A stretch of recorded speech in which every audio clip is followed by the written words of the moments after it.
tout a commencé, comme à l'accoutumée, à savoir par les premières images qui nous parviennent des studios de Walt Disney et qui nous donnent un tout petit peu l'essence du film qui est en cours de réalisation.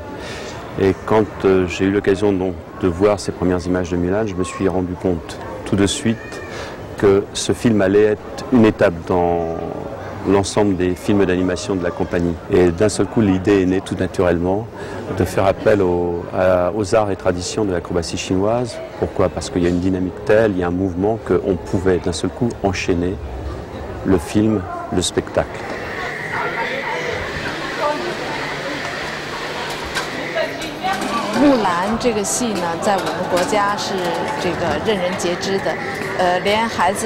Mulan est une légende chinoise très connue des adultes et des enfants en Chine.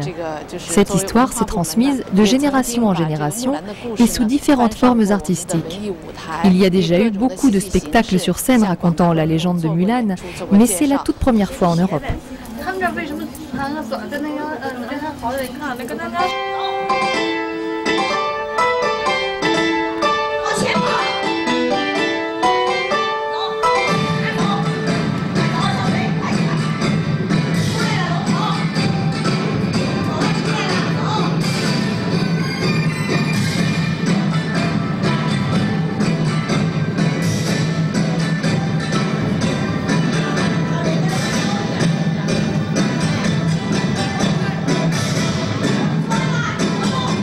Nous avons choisi la troupe du Rébé parce que d'une part, son répertoire comporte tous les classiques de l'acrobatie chinoise, et d'autre part, c'est que la grande majorité des artistes sont nés dans cette province qui est le berceau de l'acrobatie. C'est que tous ces jeux qu'on retrouve dans l'acrobatie, dans le spectacle, sont des jeux qui souvent datent de 3000, 4000 années, comme par exemple les jongleurs de jarres. Ces jarres existaient dans les fermes et on prenait ces jarres pour jongler.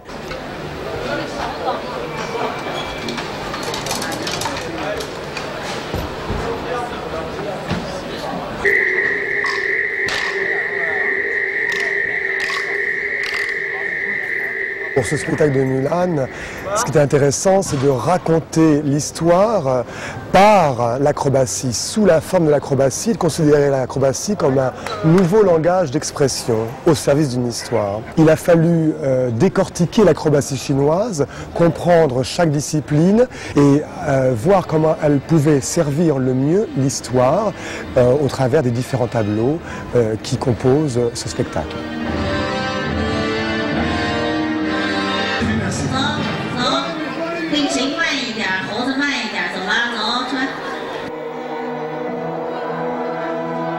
C'est sur le 5e mythe qu'il faut reconstituer le dragon. D'accord. Qu'ils prennent leur place déjà qu'elle est constituée. Qu'elle l'ajuste.